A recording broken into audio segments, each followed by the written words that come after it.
like throughout, what, 200,000 years of human beings being on the planet, that this God was around for 33 of those years, tangibly, out of 200,000? I'd say that's, yeah, mostly hidden. Because that is not the God that we believe in. We believe in a God who has revealed himself repeatedly to the human race. Repeatedly? So we do not believe in an entirely hidden God. I was thinking the Princess Bride movie. It's just mostly dead. Second answer. The hiddenness of God. Yeah, good point, Shades of Cascades. You choose to disbelieve.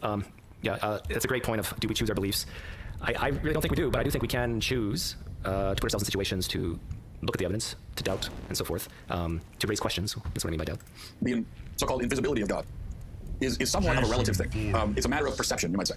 Because in the Middle Ages, for instance, God was seen as this utterly self-evident truth. In the Middle Ages, he was self-evident truth. Why do you think that is, Matt, in the Middle Ages? In fact, I would say the answer to that question is similar to the question of why do you think there's more religious people in third world countries on a relative basis? In countries where there's, let's say, less internet. Why do you think that is? Because a man of that time would look around himself and see God revealed in pretty much everything. Yeah, why do you think they saw God revealed in pretty much everything? Because they were ignorant. Matt, I don't know if you have kids, but if you have a 10-year-old son or daughter, your son or daughter knows probably 1,000 times more about reality than those people. Too much? He would see the beauty of nature. He would see, he would look up at the sky and see the vastness of space. He would see the mountains and trees and oceans. He would look at his fellow man. He would look within himself and see his own self and his own mind and his moral awareness. And they would look at lightning and thunder and hear thunder and see volcanoes and think that this God's doing as well. And he could look at poetry and art and listen to music and on and on and on. And all of this to him was a clear indication of God's presence. And they would be wrong, right? Maybe. So if you had said to him, "Where is God?" he would have looked back at you and he would have said, "What do you mean, where is he? He's all around you. Look around. He's everywhere." And I think that was the correct perspective. You think that was the correct perspective? Do you realize that, okay, this is good. You think they said that God was all around, and you think that was the correct perspective. But keep in mind, Matt, that these people believe, probably a lot of them at least, believe in a God that you don't believe in. A lot of these people believe in a God that you think might even be Satan, or the devil disguised as different gods, or even a version of Yahweh that you don't think is true. Do you think this is the correct perspective to see these types of gods all around them? And when I have demanded in prayer at times in moments of weakness, when I have demanded that God reveal himself to me, I can imagine God. It's a weakness to ask. Well, I use the word demand. I can see how that would be not good if you're Christian, but do you think it's a weakness to politely ask your God, Yahweh, Jesus, to reveal himself to you in a real way, tangible way? Something you can touch, hear, see? You think that's a weakness? Making the same response to me and saying, "Look around you. I have revealed myself. I'm everywhere." Third answer. Okay, answer one was that he's not completely hidden. Second answer was that he is all around, or people of old times, well, maybe that perspective is wrong. I think that's similar to the first answer, but I know. The last two answers were not entirely sufficient. I think they're necessary, but not sufficient. Okay, so now we're getting to the sufficient answer.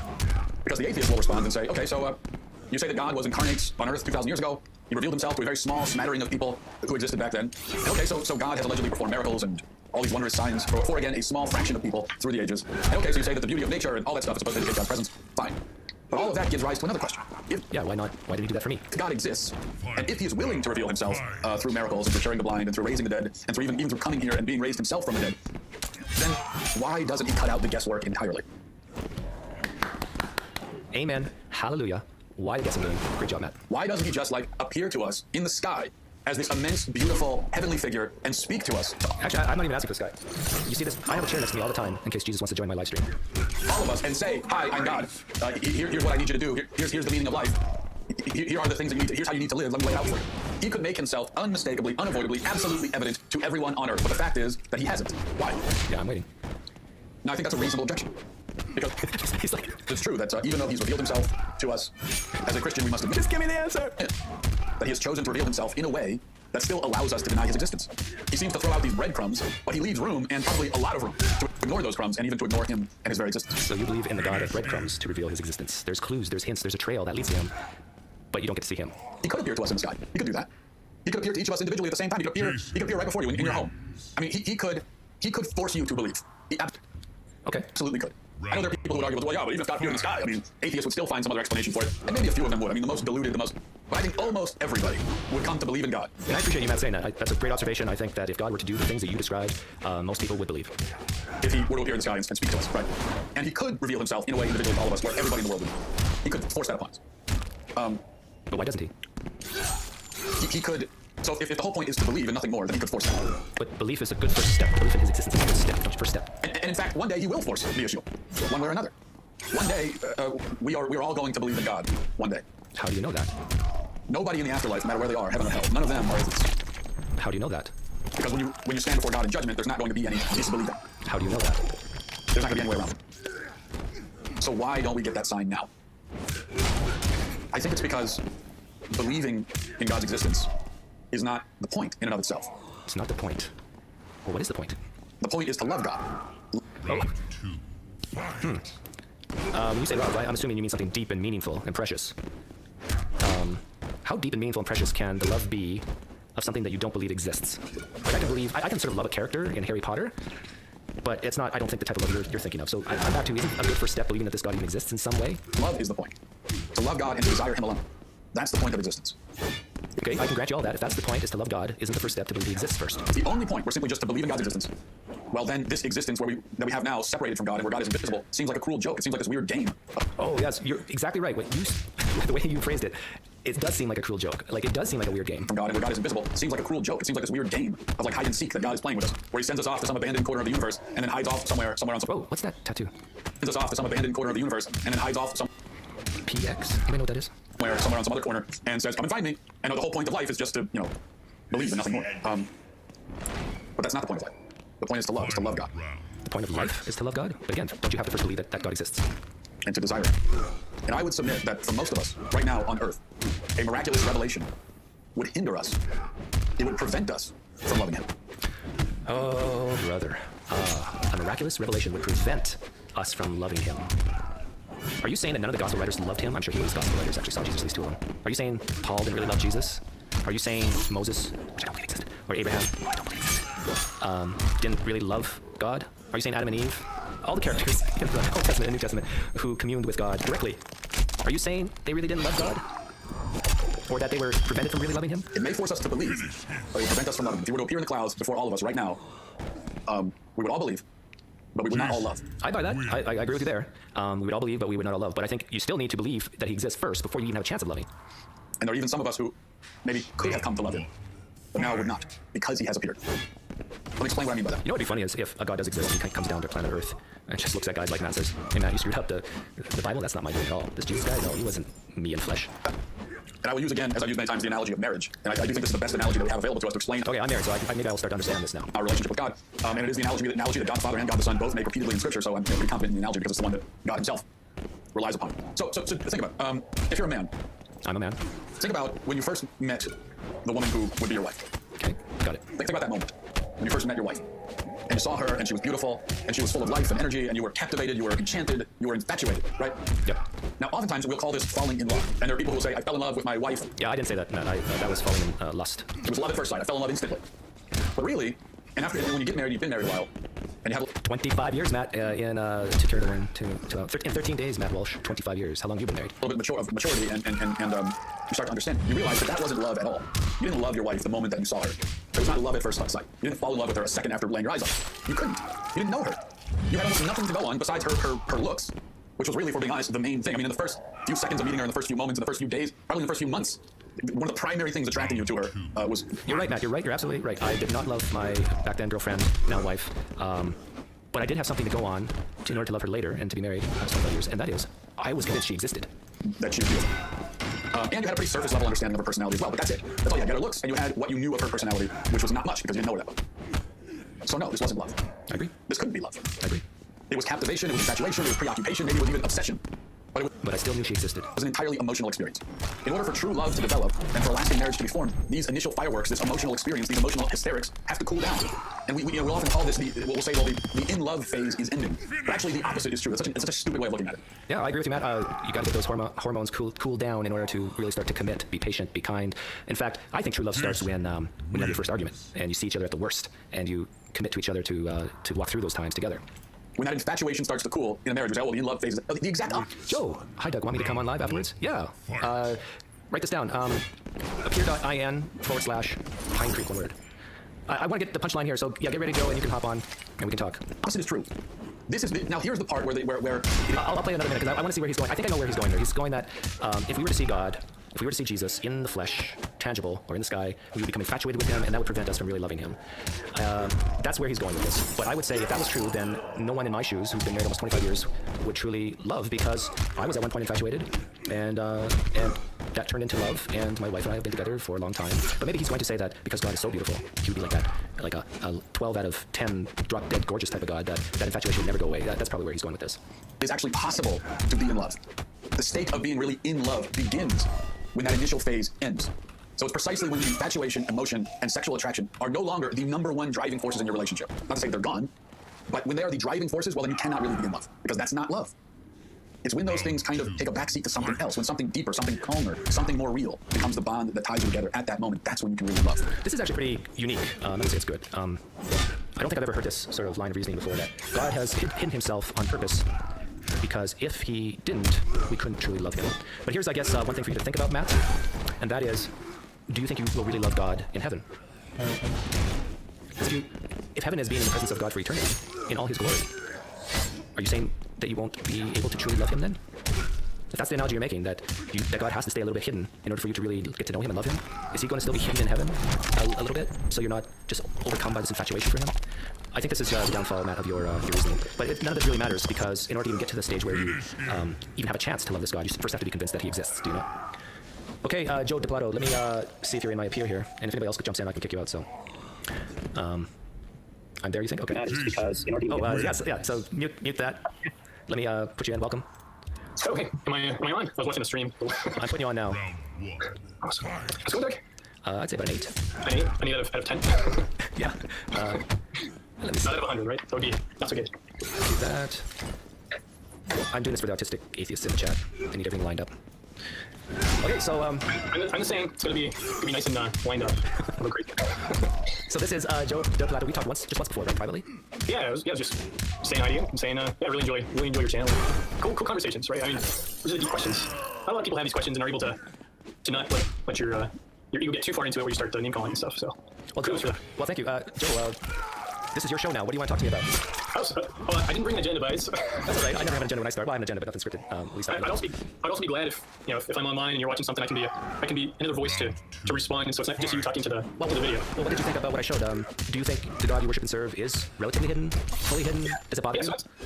It's an interesting question. Something I haven't really had a whole lot of time to think about. Right, so for chat, I do believe in God, and I think a lot of my beliefs are. When you take a look at all the different Christian beliefs out there. I'm still trying to explore, right, who is this? What is God? What is the nature of God? Is it completely different than what your mainstream American culture thinks of when they think of God? What is the reality here, right? I'm here for the same reason that you're here, Doug, right? I'm interested in what truth is, and more so, I'm interested in how should I live my life? How should you live your life, Doug? What are the important things? So as far as answering your question, the hiddenness of God. Like, do you wish you could see it? Final round. Fight. Yeah, do I wish I could see God? Yeah, that'd be cool. Who would it, right? Do you think you would? Would you want to see God? Definitely. Do you think? Do you have doubts because you can't see him? So I think, right, if we're actually just trying to figure out what truth is and what reality is, we probably want to start breaking down the questions. Yeah. So start with the facts. Start with the things that we just know, right? Well, the question I asked you was that do you question this God's existence ever because you can't see him? No, I mean, I guess it's something that may be confusing or something to think about, something to ponder. I wouldn't say it's something that is a vector of causing doubt, per se. It's more just, well, it's a fact that I'm not physically observing a God. And you say, okay, what is that? And if you're going to come to some sort of logical conclusion, okay, the fact is, either there is a God or there's not a God. And if there is a God, and if I don't see him, what are the possible logical conclusions? But like the guy in the video, he said that in times of times of weakness or something like that, he's demanded of God that he could see him just for a second. Like, have you ever prayed something like that, where God just show me you're real for a couple seconds? Have you ever done something like that? So, no, it's not actually. It's not a big deal. It's not part of an expectation either.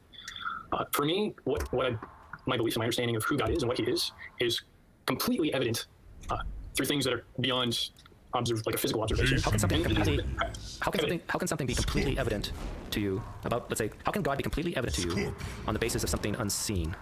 Right. Well, you take all these examples of things that you can feel but can't see, right? Okay, that's just you don't need to see something to understand or to recognize it, right? That's not the point. I didn't really answer the question. And part of it is, how do you define God? And how do we understand God? And what is this God that I say is evident to me? And what is the definition that I say I experience? And I say that I believe when I talk about God. And for me, the evidences I see in my life are changes of heart, changes of attitude. Which is fine. It's God. Do you see him on the screen? There you go. Wait for him to come back. So I know where you're coming from, just in case people in the chat don't know. You're a Protestant Christian, correct? Yes. You believe in the God of the Bible. You believe Jesus Christ is God. You believe Jesus Christ rose from the dead for your sins. You're the basic Protestant Christian. No offense to the way. Yeah, I'd say I probably disagree with 25 to 30% of what Protestant Christians would generally say are true. So, well, we have something in common. I'm more than 25%. But so, as concisely as you can you tell me what is the primary main reason you believe this God exists? So for me, the primary reason that I believe in God is my life right now, and my motives, and what I guess the way that my life has changed, and how I've seen love change my life. I've seen love change other people's lives, Okay, and it's something I know to be good. Can I stop you? I guess anything I'm going to describe is going to be more describing how it's more than me just describing the goodness of some sort of objective morality of love, if you will. Not of a good way to describe the evidence of a specific God of the Bible. Okay. I usually don't do this, but I'm feeling led by the Spirit here. When I asked you what's the primary reason you believe that this God exists, you said the way He's changed your life. Correct? The way my life has been changed, yes. Okay. And I guess I'd say there's consistencies in the way that I attribute it to. There's a flag. That's right for the flag in the back. Consistencies in the Bible versus the things that are just apparent based on something I would say is within to us as far as our conscious and things that we're drawn to understand, things that we're drawn as a culture. Can we focus on one thing at a time? Because I actually think that what you said is actually very important and a very powerful reason that I've heard many people say. And since Reed Nice Wonders in the chat, I'm going to ask this on his behalf. And if he was here, he would ask you, how confident are you that the God you believe in exists based on the fact that He's changed your life or that your life has been changed? How confident am I in the specific God? Yeah. So I guess it's not as much of an action-reaction as far as... Are you very confident that the God you believe in, that you believe exists? Are you very, very confident that because your life has changed, that this God exists? Are you somewhat confident, medium, not very confident, barely confident? Like, or if you want to use a number, I'm asking this for Reed because I would never ask this type of question, but he. For Reed, I'd say it's a medium high confidence for that single reason. Okay. So I guess a couple of. I'm not reading the chat, so sorry. I can't respond to you. Don't worry. If anything important comes in the chat, I'll let you know. But I guess what Reed would say is, okay, if you're medium confident that this specific God that you believe exists, the reason why you believe this specific God exists is because of your changed life. If there are many people in this world who's had their life changed, radically changed, and believe in a different God, specific God than you do, would that lower your confidence with that knowledge that this specific God exists? So it's actually it's an interesting question, and this is probably one of the parts that I would have your mainline Protestants may have a different answer for. Are you familiar with? I'm trying to remember what the correct theological term is. The basic idea is having a very specific knowledge-based understanding of the God that's described in the Old Testament is not explicitly required in order to actually be following that God. If you've never heard the name of Jesus, that's okay. Well, let's. Right? Yeah, you know what? So let's say there's some religion which is all about, like, the core philosophy, the core belief, the core motive, the core kind of driving force behind the belief is to kind of live for yourself, increase your joy, and kill everyone else who doesn't. I don't know. Can I rephrase the question? I think this might help the conversation. You said you believe that the specific God exists because of your changed life. Let's get rid of the word specific. Let's just replace it with any God. Do you believe in the existence of any God because of your changed life? And if that's the case, would it lower your confidence to know that many people's lives have been changed, that believe in a variety of gods, that they attribute it to a variety of gods? Does that knowledge have any impact on you? I think it's different, and I think it's a thing, right? Because many people's lives have changed for various reasons. I think a lot of people's lives have changed for Christianity, and they think it's great, but it's actually not. Or maybe it's a temporary, hey, I have this good feeling type of thing, or here's something great that's happened to me, and you attribute that to whatever belief system you currently have. But as far as the changing part, a change of understanding, I think in the end, what you have is you have a. Okay, I'm gonna role play for like 10 seconds here. All right. Should I roleplay too? I'm a Hindu now. Joe, I used to do acid. I was hooked on acid, man. The stories I could tell. But Vishnu, I prayed to Vishnu, and he totally radically changed my life, and now I'm drug-free. My whole life's changed. I'm a better person now. Protect a member of society. This is why I'm confident. I'm medium confident that Vishnu exists and is real. Do you think that's a good reason to be medium confident? So if we're going to continue roleplay, can I ask, what's your name? Is your name still Doug? Vishnu worshiper? Yes.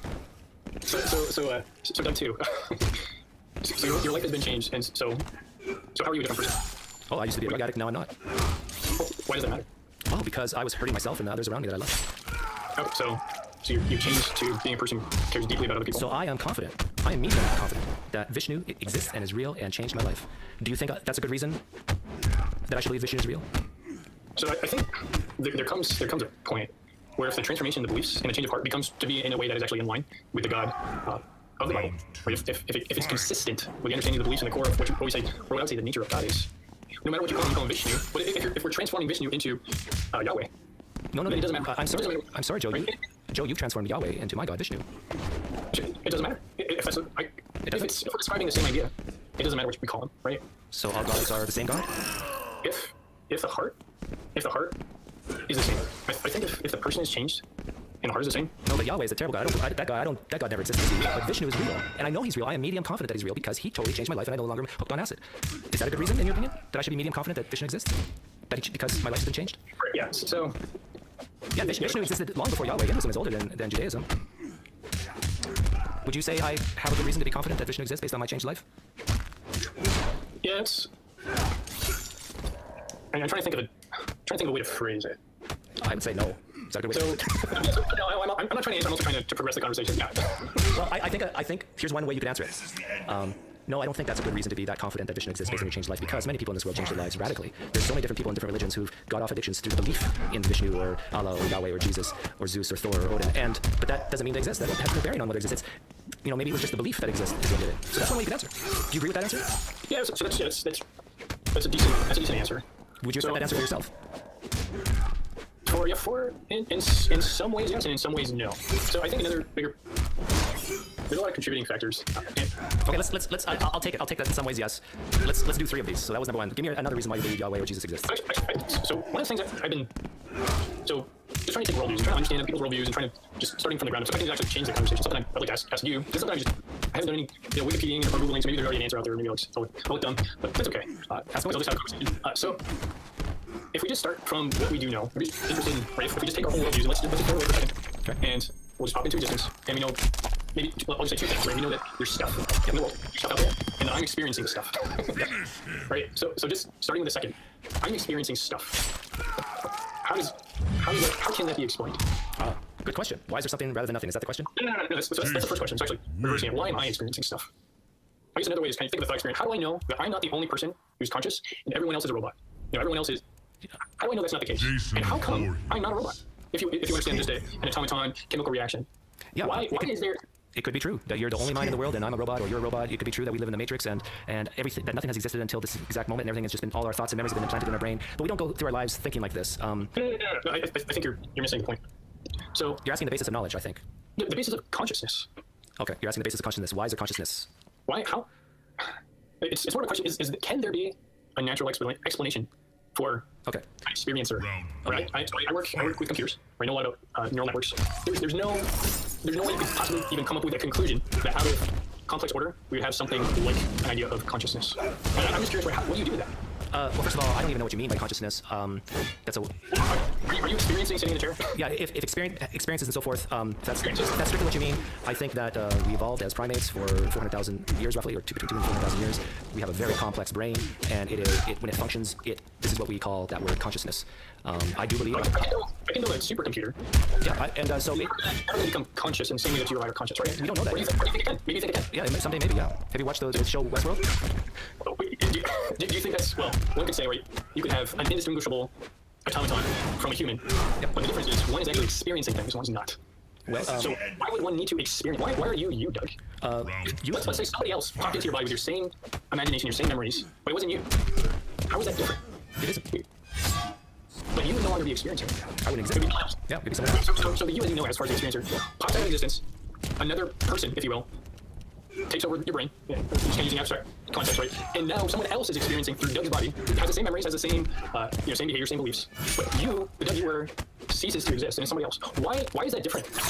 Why is there consciousness? Why are you actually experiencing something? And can there actually be something in the chemistry of it all that can have any sort of explanation to what it is that you and I and everybody in chat are actually doing right now? Like, can there be, and can you think of even a reasonable explanation for how this actually can be?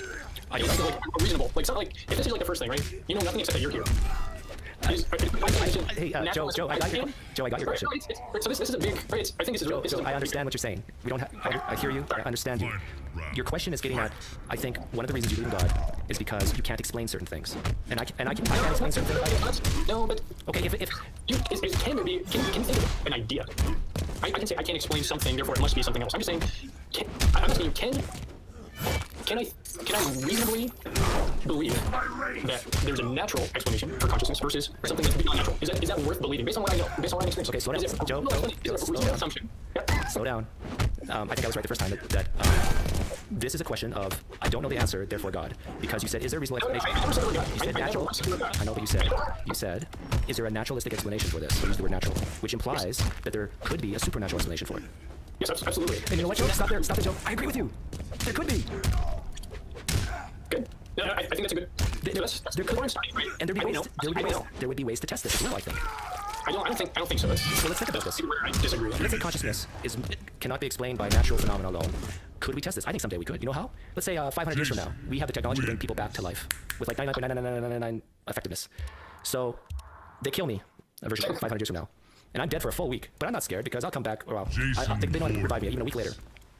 Now they can run experiments.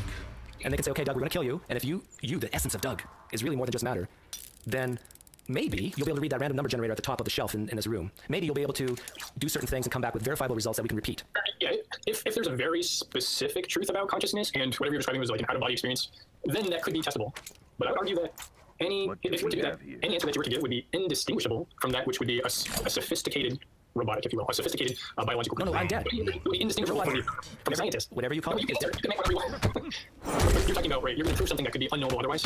Yeah, so let's say there's a random number generator of... so you're saying if there was like just an out-of-body experience and you could see something that you wouldn't be able to know otherwise? Yeah, if consciousness is not just material, and if you kill the material, the consciousness still lives, then we could possibly verify it. If all those assumptions were true, that we could be coming back from the dead, and while we were dead, we'd have an out-of-body experience, and be able to come back to the animated body, and we can actually know for sure it's the same person. When we're dead, we'd actually experience things while we were dead. Then yes, we could possibly test that. Okay, and so I don't think that's reasonable. Why not? Why is that not reasonable? Well, I think it's not reasonable to assume all of those things are actually true today. Well, we don't have the technology today. You could test it. Yeah. What I guess you would test it, and you would find all the evidence that supports that you don't have any additional information, that you don't see this random number generator. So you wouldn't actually be able to, you wouldn't know whether or not consciousness. What do you think consciousness? Do you think consciousness outside the body can actually do anything, or think anything? I don't know. I don't know either. But I'm just proposing a test that would change my mind. What would change your mind? Is there anything that would change your mind that consciousness is basically of 100% function of the material and nothing else? Well, I mean, if you wanted to convince me that consciousness was natural, I would like to hear a reasonable explanation. Like, I would totally go over that. Like, if you could come up with, well, let's start with what we know. Like even well, if the atoms and the quantum particles, they interact in such a way that it creates. I can't. Right now, I'm having trouble coming up with even a made-up sciencey idea that could even start to explain. Have you researched any of it? What's that? Have you done any personal research on explanations of how consciousness? Yeah. So I have, and there's nothing good. It's basically I don't know at best. Is that bad? In TED Talk, it was one of the most disappointing TED Talks. Maybe Google it, or maybe someone will Google it. But it's basically, after things become super complex, then this idea of consciousness can happen. I think you're talking about like swarms of fishes, and like, it becomes something else when it becomes more complex, and trying to attribute that somehow to consciousness, which is you're grasping at straws at that point. Like, is a chimpanzee conscious? I don't know. I never asked. Are you conscious? I am. Are you conscious? Yeah, I believe I am. But I also believe a chimpanzee as well. But you're not sure. I said I don't know. I believe it is. You believe it as well. Okay. How about a dog? Yep. How about a rat? I believe that. Yep. I believe a rat. I believe to some extent. I guess I'm not sure at what point in time the brain is so underdeveloped that it can there's no longer conscious. So a brain and consciousness are linked then? I would guess so. We can think about it.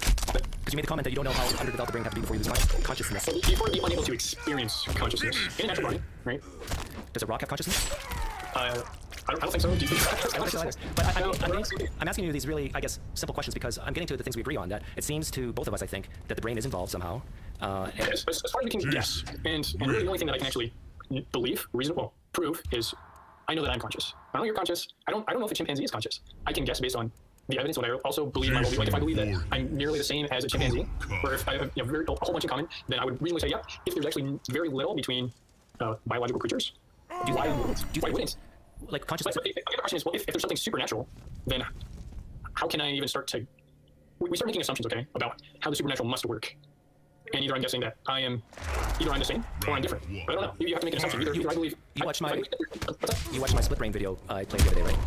Split brain video. A couple days ago, or was it yesterday? I played a video where a person, corpus callosum, was cut, and you know how the left side of the brain, the left side of the brain controls the right side of the body, and vice versa. And they would ask people questions, and just you would use different fingers to answer. So if the left finger is being asked or answers the question was asked to the right side of the brain because the corpus callosum has been cut. And in the end of the video, it was very interesting because they asked the participant, "Do you believe in God?" And the left side said no, and the right side said yes. So here we have a conscious being answering a question of belief on a deity differently, depending on which side of the brain. So I'm trying to tie in consciousness here with this whole idea of God. That's relatable.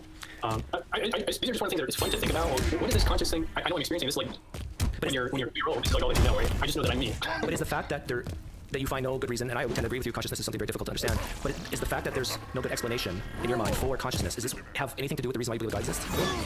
So I guess the reason why it's difficult, it's a reason why I believe in the supernatural. It's a reason why I wouldn't take the axiom that everything that is true can be described through the natural. So I'd say I'm not a pure naturalist. Okay. I think if you are, you have to make an assumption, right? You're taking an assumption. So I'd say that's one thing that would cause me to. Why do you think I would say that though? Like, why do you think you and I are so different that? I didn't say that. It's just something that's interesting to think about. No. Well, let me ask you directly again. Is the unanswered question of consciousness a reason to believe in the supernatural? it's a contributing reason. Okay, good. Now, that's not a reason for me. Now, my question for you is, why do you think that's the case? Why do you think unanswered questions about consciousness does not make me believe, or doesn't lead me to believe in the supernatural? Why do you think that's not the case for me? Wins. For you, I can explain why it's the case for me. I mean, maybe that. No, I'm asking you to guess. I'm asking you to predict what I'm about to say. I'll tell you no matter what. But So I guess that you say that just because you don't have the answer, you still think that there can be you think that there may be a way that you could get an answer in the future. yeah, I would say, Just because you know today doesn't mean we can't know tomorrow. exactly. And That's why I would guess what you say. That's pretty good. That's not very appealing. So let me wait, hang on. You were about to say that's not very appealing to you. yeah, sorry, that's a poor word choice. But you were kind of riffing there, and I think that was the real answer. What was going on in your brain? Why do you think that unanswered question, or waiting to find out the answer instead of coming up with a possible answer of the supernatural? Like, why not just say I don't know? The supernatural is an answer. Is it an It's answer? a bunch of things I don't know, as I think you're saying. Oh, so you don't. So I don't think it describes the quality of what the supernatural is. Just that. okay. I'm not saying that, but just the existence of a supernatural. Consciousness does that for you. Not being able to explain consciousness leads you to believe in the supernatural, correct? I think it's more probable that there's something beyond, something else other than just the pure natural world. I think it's more probable that there's more than just the natural world. Why? Based on the fact that if you take the axiom that there is just the natural world, that it's. No, I'm asking why is it more probable? I agree it could be possible, but I'm asking why in your mind is it more probable that there's a supernatural? I think there exists a burden of something that there's no reasonable explanation if one was to take the natural world. Right? The supernatural, it's the same thing, except the having to stay consistent within the laws of nature do not have to follow. So I can see why that's not an appealing view for you. But it has to start from an assumption either there's only the natural world or there's not the natural world. So if taking the assumption that there is a natural world, it's something there's no way you can. It doesn't squeeze, right? It doesn't jive. And I can say, I don't know why, but I think it'll happen in the future. But you'll never know in your life. I'm sure that you'll die not having an answer to this question. If you're going to squeeze it, and you're going to say, well, I think that it can be known, but that's something that you believe. And I say, I think it's not. I don't know. I don't have any proof that it actually can't squeeze out naturalism. I'm totally okay. I'm totally okay to lack of helpful explanation of consciousness. I'm okay with that. Yeah. But the reason why I am less apt to say, well, therefore it's more probable supernatural exists, is because throughout all of history we have examples where schmucks have said, oh, I can't explain that. There must be a supernatural or God. All the way from disease and epilepsy and tornadoes and hurricanes and lightning and thunder. It's Right. So you're trying to use, be careful about trying to attribute something to that's different. So what? Didn't people used to say that there must be a supernatural because of lightning? Didn't people used to say there must be supernatural because of Yeah. And you see that that's the same thing, and that's fine. No, I admit that consciousness is more complicated than lightning, but it's in the same. I would say it's in the same category. But you believe that just as something else has been explained, that this can also be explained. Potentially, yeah, but I could be wrong about that. I think this is the point where you just have to say, here's my starting point of belief, and I'm just gonna let that worldview develop. And I think if you continue with that, that's fine. If consciousness was explained on a completely naturalistic level, would you still believe in a supernatural? I don't know. Think about it. Let me know. Well, let's I'll say just for fun, no. But if consciousness could be explained through the natural, I'm saying no, I wouldn't believe in supernatural. So you wouldn't believe in Jesus or God or anything. If consciousness could be explained on a completely naturalistic level, you would stop believing in God. Very possibly. I mean, it's hard to know, but I'd say very possible if I could be proven. Okay, I can appreciate that. Like that's the whole purpose of my channel, is to have markers that would change one's mind.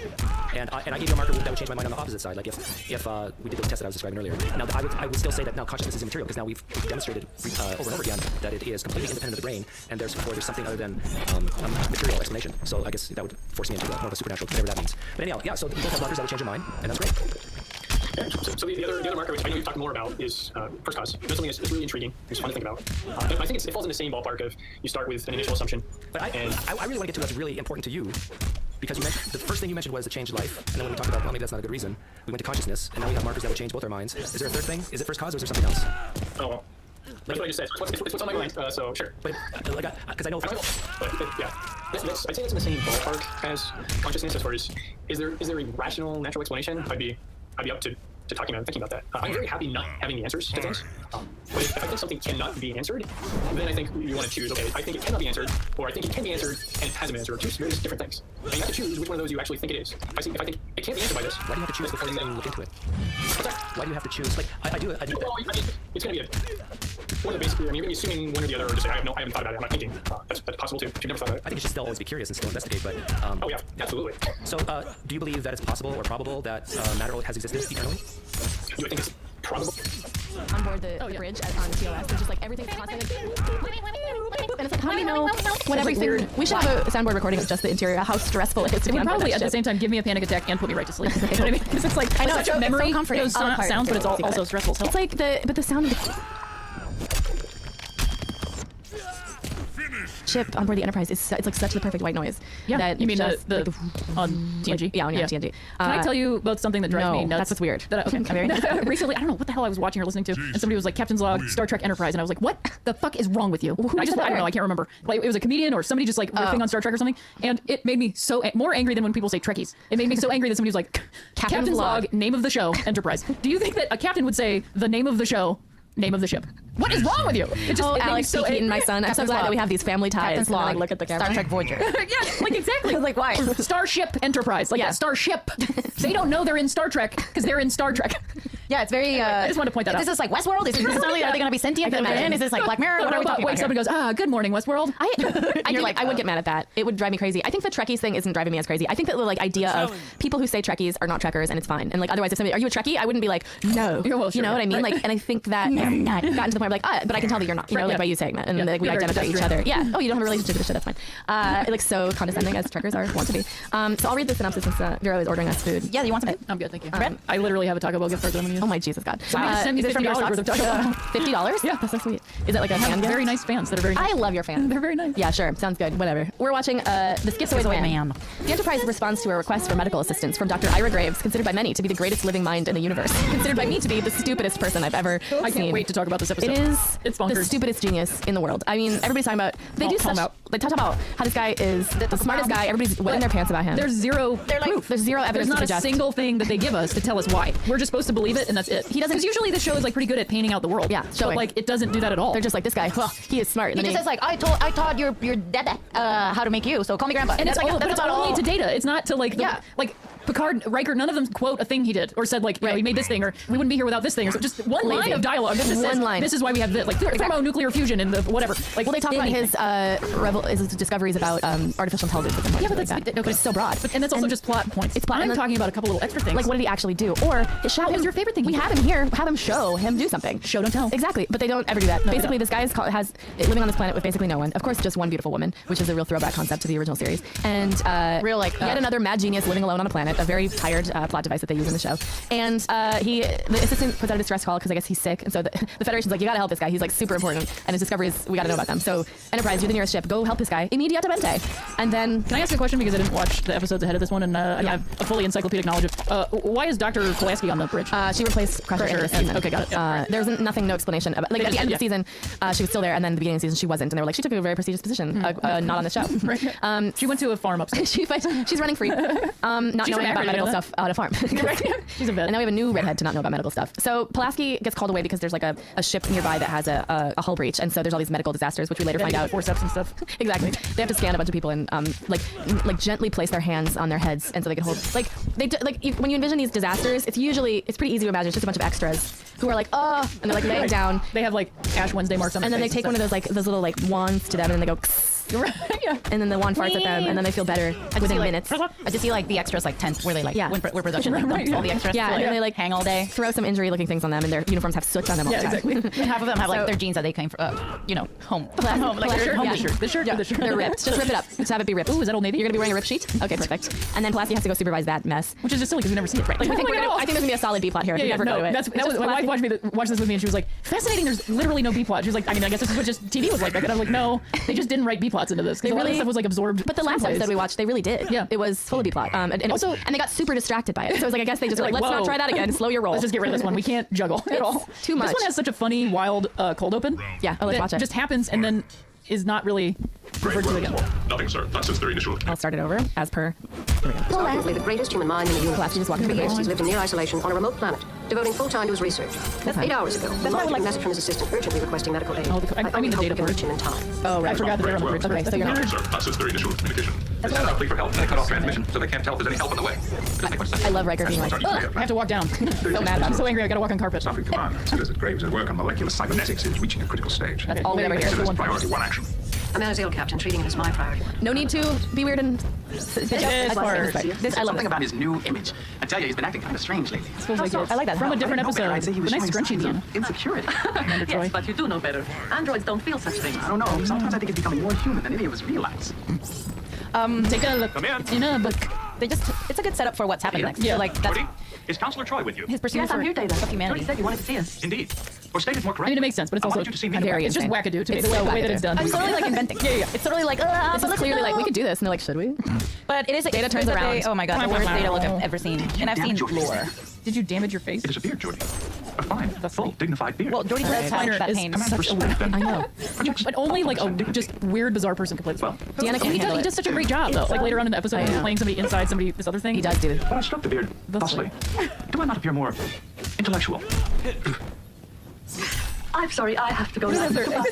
It's such a bad fake So laugh. funny because they like just don't have their chemistry laughing? yet. Yeah, Like you that's can right. see it because you know them from later episodes when they've been doing it for so long. Yeah. But they just aren't like hitting the moments as well. Right. It's funny. It's like watching It's so the awkward. actors, not the characters, which is It's so like watching actors. Yeah. And so the idea, I guess, is they're watching Data not be good at trying to be human. also like how did he grow the beard out? I know, He grow it out to put it that's on. so Is it programming? interesting. I thought he had follicles. I once needed to like put a beard on my face Yeah. because I was gonna play Fidel Castro in a comedy show, and what I did was cut my Here own we hair and glue it to my face. I mean, Yeah. he did some kind of like. Well, Also, he can 3D he has print some kinda, follicles like- on his head, so we know that he's capable of They growing are his indeed hair. follicles. No, it's clearly like don't they flop out sometimes? The hair it goes. Yeah, but he has a because it's scalp. like a, yeah. So it's like a. He's like a cybernetic organism. Oh my like God, a, exactly. like a Cybernetic. That's what I thought. Couldn't he Isn't that what they print just said? some That what's his name? Yeah, Graves was. Graves was responsible for. We later find out on this episode. Graves was responsible for Dr. Soong's research. Like he taught Dr. Soong the art of cybernetics No, or whatever. So it's like there's a direct link in between whatever Dr. Ira is doing, Graves is doing, and Dr. Soong. So definitely Ira understands what Data is. Ira Classy this week on our show, cybernetics.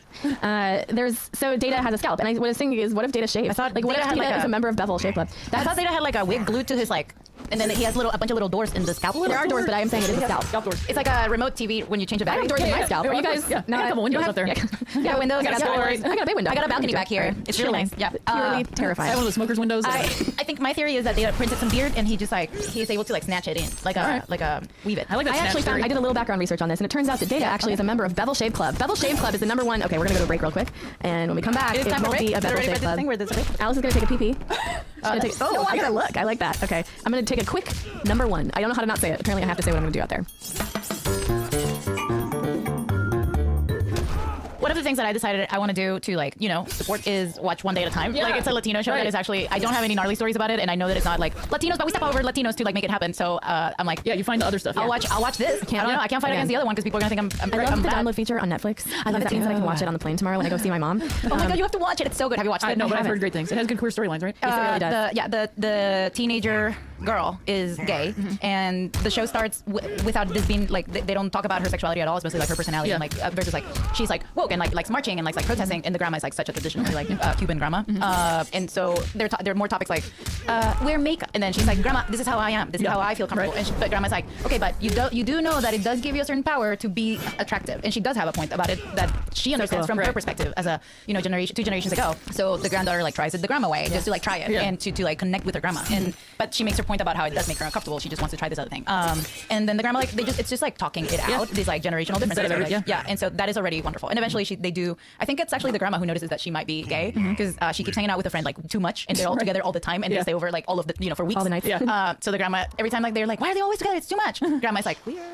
So she like kind of knows, but it turns out to be something else. But then they address the thing, and then no one makes a thing of it ever again. Like they see her awkwardly flirting with the girl, and the grandma's like, that was really bad flirting. Yeah, I like when it's addressed / introduced, talked about, and then the person just becomes a person. It's a person. Yeah, because when you don't talk about it, it's just as bad as not because you're not talking about it. It's like You know? I know. It's like that's why I hate when they're like, why don't you just be quiet about it? We're past that. Like, no, we're not. which is what I You think go from about. being in the closet to shutting your mouth and being out of the closet. Are you Yeah, out of the that's not closet? That's right. not. You're not being out of the closet. You're in an armoire. Yeah, exactly. I feel like that's kind of like, and to bring it back to Star Trek a little bit, but in the future, Not all the way. in the future, it's a little bit like humanoids. I was talking making that point about like how humanoids is offensive, or like even with Data, the fact that throughout so many episodes they're like, do you know what feeling is? And he's like, yeah, feeling, an emotion. No, but do you know what feeling is? And it's like every fucking episode they just won't leave him alone about whether he feels or not. And it's like, can you get over the android part and like just like talk to Data? You're like, working. get He to know works him. with you. Why are you like that? It's super weird and pointless. Like consistently like bringing up this part about him that And then he keeps doing things, jumping through human hoops to be human, and then they make fun of him for it. And it's like, well, then you should stop asking. That's about right. it, because it's not a thing. Why would they write Troy, who's a counselor, and they make such emphasis on like mental health? Like she's a person who this is the character who brings up like mental health as a thing, and especially in the 80s where like I think so many people like would still not consider mental health like a serious thing.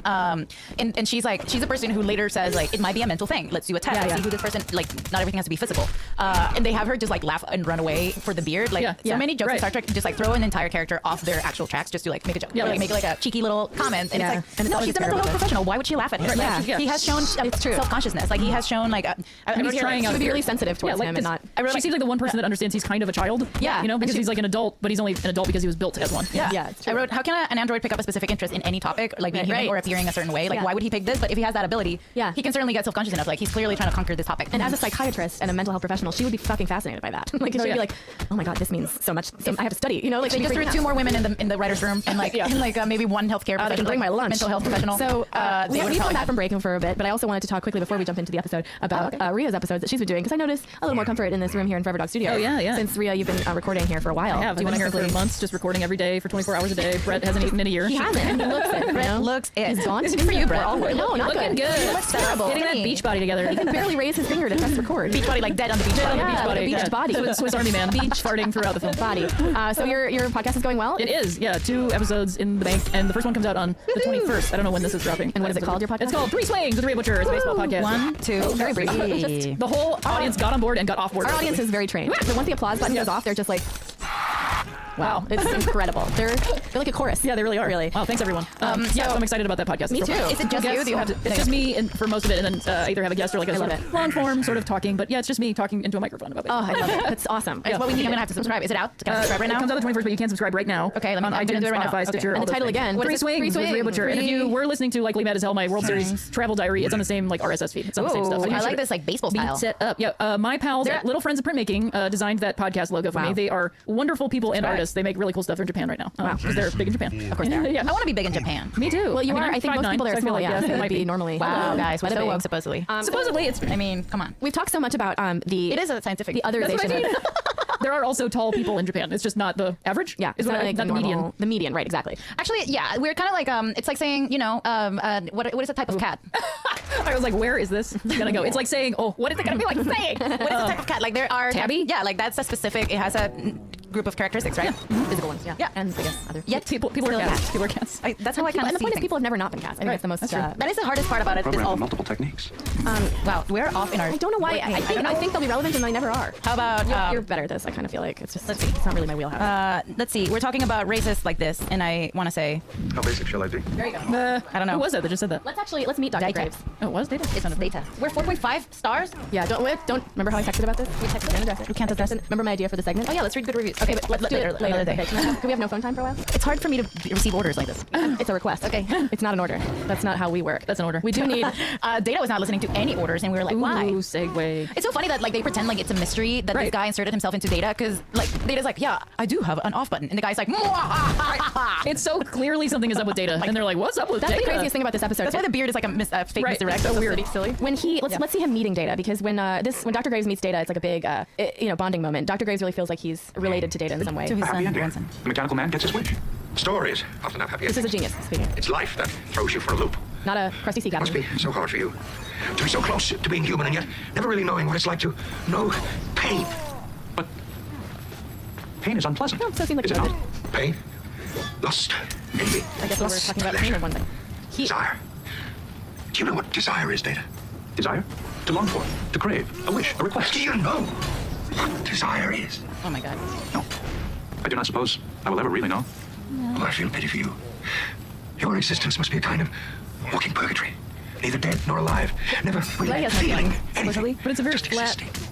Just It's like existing. He hasn't thought about this. Exactly. He's like 80. What? He's Also, thought about his this. entire Been special doing doesn't this have to is tell this to the cybernetics. droid. And now all of a sudden he's like, oh, you're in He's purgatory? just- Like you didn't think of this. He's thought about this all of his life because he's built life's Android, career. his life work, and now he's like, let me say this out loud to you I never directly, thought about it before. Android. You must be a person. You've never thought This about must it be before? terrible. A number one. You're a genius. He should have That ain't Mr. Graves. If we're to believe that he taught Dr. Stone everything he knows, he's made 150 datas. Yeah. And they're all just walking around. He shouldn't be talking to them. Right. Why? But they didn't want to hire another actor. I made origami birds, and every time I saw one, I'd be like, Yeah, do not be a real bird. It's exactly Must what be it's so like. hard for But you. at the same time, you're an origami bird I maker. make That's them. your job. Yeah. Like I don't talk to every bird every time I see them and say, you are not real. It must be weird for you. Hey, origami bird maker. Can I buy 2 origami birds from you?